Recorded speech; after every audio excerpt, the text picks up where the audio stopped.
when I used to teach a film class, we would study the documentary Real Bad Arabs and try to make it plain to students, like what you're seeing is literally a frame that has been created by Hollywood and Western media, that this itty bitty thing is all you're seeing out of all of what the Muslim and Arab world actually is. And that thread is all you're getting. So it's not the truth. Make sure one bad thing happened and now we believe this going forward, but there's a propaganda machine behind that. What does that affect on the Muslim faith?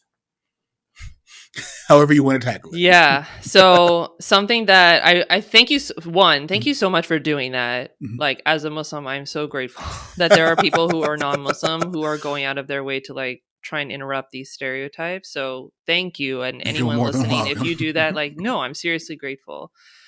So the idea with most systems is you have to follow the money.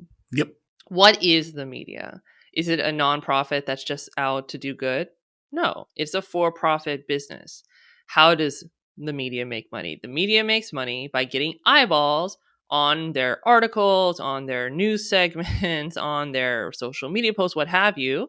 Okay, how do they get those eyeballs? They have to be sensationalistic, especially as time goes on and people get like used to clickbait and people get used to like violence, so they have to be more violent. They're used to sexuality, so they have to be more sexual, like just like amping it up to compete with eyeballs. And especially, again, also in the age of social media, it's not just traditional media that other traditional media sources have to compete with. They now have like literally anyone can create a social media page and start putting out content and take eyeballs away from other media sources, right? So, okay, they continue to get eyeballs and attract different eyeballs by being incredibly sensationalistic.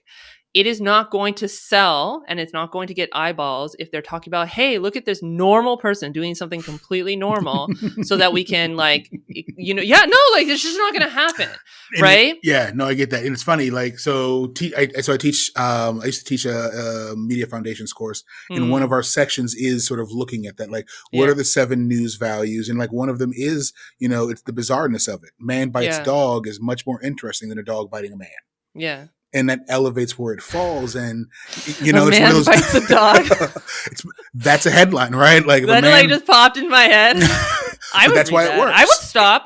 That would stop me scrolling. Like, what is that? Yeah, exactly. So that idea that, and I want to say, separating the idea that like traditional news and I always tell my students, the news you're watching at home on your local stations is not Fox News, is not CNN, is not MSNBC. They're not reporting those stories.